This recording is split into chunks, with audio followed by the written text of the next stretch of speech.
I've always had a passion for riding off-road. Growing up in the 1980s and 1990s, I rode mountain bikes all the time, and it's given me the love for the outdoors that I still have today. Working for Cycling Weekly, I spend a lot of time on road bikes, but I'm also definitely part of the new gravel revolution, and it's something that allows me to bring myself back to those days when I used to love just exploring all day, every day out in the countryside. Today, I've got the opportunity to build my perfect gravel bike, my dream gravel bike. So to build this bike, I've taken inspiration from two different areas. Firstly, I've taken inspiration from my own background, my own history of riding, and a little bit of bringing back 1990s mountain biking, which a lot of people say gravel biking is about. Secondly, I've also wanted to make it as British as possible. I want to make sure that we can showcase some of the best cycling tech from some of the best brands that the UK has to date. Obviously, the most important part of this build is the frame, and I'm really excited about the frame I've got. I've got a few requirements as to what I need from a frame based upon my experiences of riding, doing lots of bike packing and doing lots of gravel riding. And the first thing that I had to have was a titanium frame. This was really important to me because I've used a lot of carbon frames for bike packing, and one of the things that happens is over time you can start damaging the frame really badly if you're not careful with the bags that you use and the weather conditions that you're in. So a titanium frame was definitely up there because the best thing about titanium is it can last a lifetime, and if you get scratches on it you can clean them out and polish them out so easily. So I've got the new Kinesis ATR V3. Now this is super cool. I'm really happy about this bike. This is a 58 centimeter frame and it weighs in at 1.87 kilos. But there's a few really good features that I want to show you about this, and one of the reasons why I've definitely chosen this. First of all, Kinesis is a UK brand, so that's keeping in my theme for this particular bike. It's made of the most typical titanium that you find, which is the 3AL 2.5V. The tube shaping is drawn to put the strength in the right places. So this top tube goes from a nice ovalized at the front where it meets the head tube to almost like a square section tube here. And they've redesigned the junction here to make it as strong as possible. Threaded bottom bracket, definite essential on here. We've got internal cabling. Okay, so sometimes I probably prefer external cabling, but in this case, because I'm going to use it with a lot of bags, it does make sense because it keeps things out of the way. There's a machined head tube as well for strength. You've got internal cups for the headset, so it all sits, and it's obviously a flared head tube as well. So the other thing, I'm using the new Kinesis range carbon fork to start off with. I'll probably change it at some point, but that's the fork I'm going to use. All the mounts I could ever wish for, so if I want to use a rack, I've got all the mounts here. The other thing I really like as well is if you look at the seat stays, they are flattened. So there's a bit of extra compliance built into this frame. So this should be a nice, comfortable partner for long distance riding. The other thing I've got is obviously I've got all the bottle cage mounts I could ever need. The other thing that was a prerequisite for this frame was the ability to take different wheel sizes. So this will take a 700C wheel with a 45mm tyre in it, so plenty of space on that. Drop down to 650 and it'll take a 50mm tyre. So I've got plenty of clearances for whatever tyres I want to use with this frame.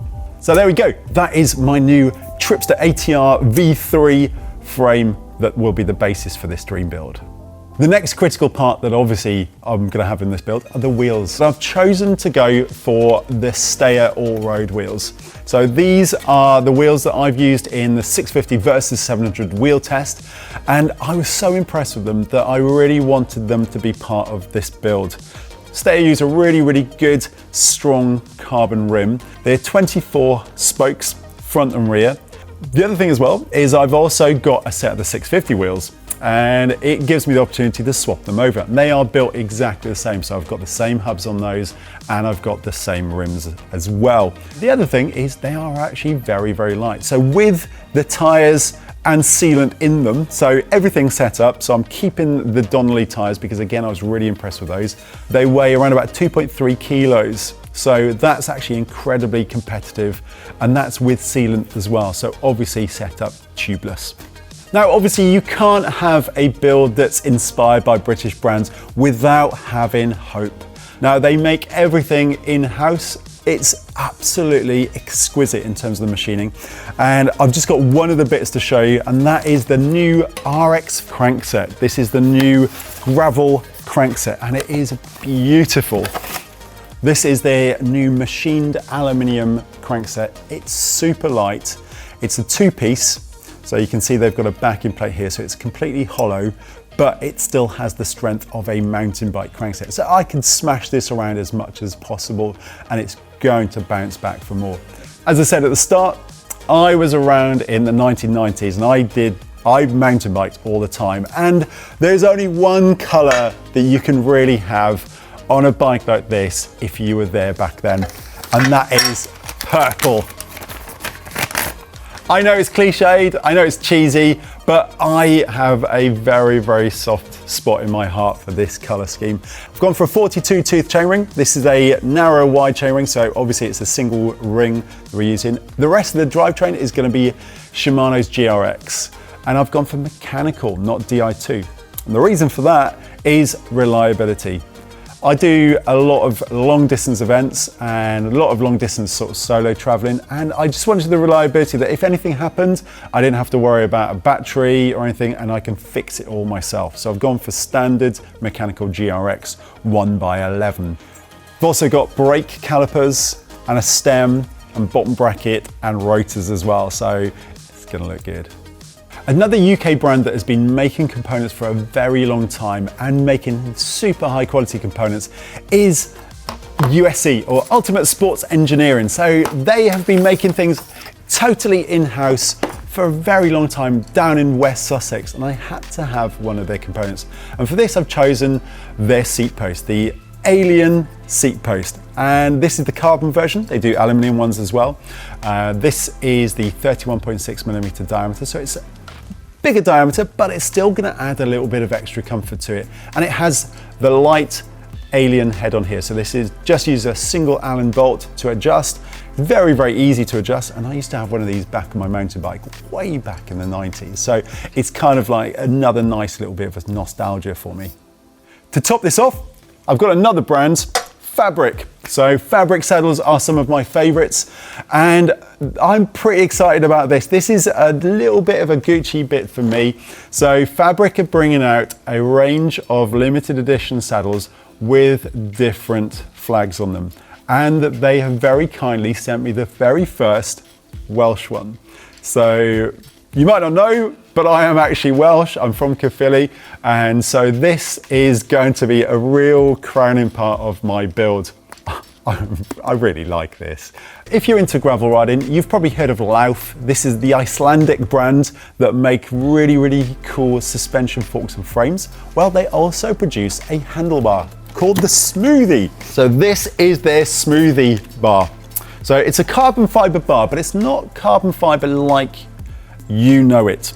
Well, not totally anyway. So it does use standard carbon fiber for some parts, but it also uses glass fiber for the areas that need to flex. And that's the key part of this handlebar, is it's designed to flex, to give comfort while riding off-road. It's a 44 centimeter handlebar, so it's the widest one that they do, but it flares out at a 16-degree flare to give you 510 millimeters at the drops. So I've got plenty of space for my handlebar bag here. Super light, around about 245 grams for this biggest one. And as I said, it's a very, very unique item. So there's not a lot of these around, and I'm very, very happy and very pleased to have one of these and to put them on my bike. Okay, in terms of the other components, I'm not going to go into total detail about these, but what I've chosen is I've chosen everything for reliability or to give me exactly what I prefer. So I've got Kinesis bar tape. I've chosen handlebar tape that's first of all black because everyone knows black is the right way. Secondly, because it's very, very grippy. So when it's wet, it's very grippy. Chain wise, I've gone for KMC. I really rate KMC chains. Very strong, very reliable. I've gone for Ritchie pedals as well. So I've gone SBDs. So Ritchie is a brand that I've not used a lot of, but I've gone for the lightest ones they do, and they look really, really pimp as well, which is really nice. And pretty much everything else we've covered.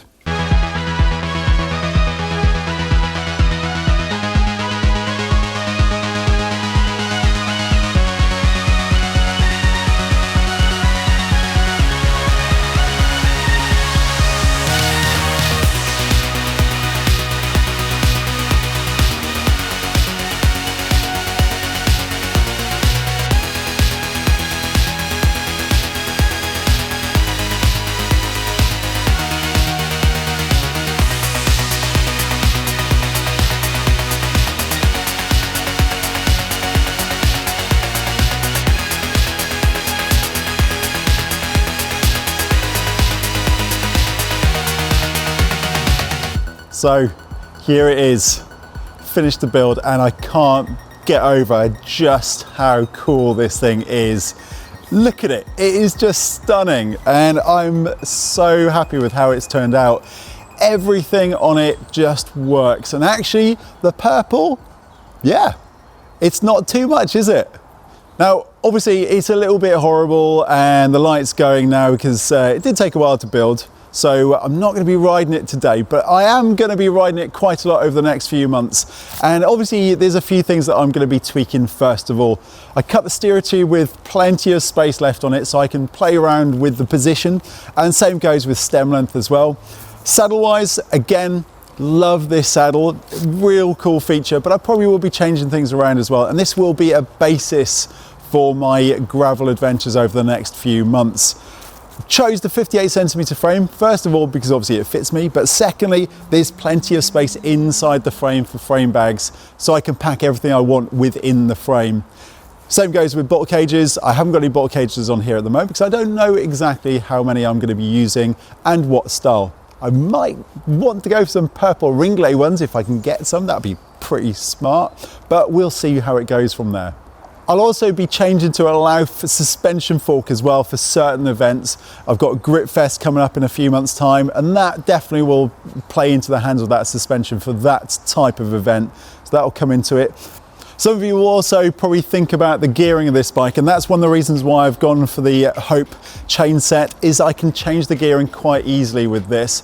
So there are 4 different chainring options, which will make my life a lot easier. Same goes with the rear. With that GRX derailleur, I'll be able to run a much wider range cassette for when I want to go on proper long distance bike packing adventures. So there you have it, my dream gravel build. I'm so excited and can't wait to get riding this.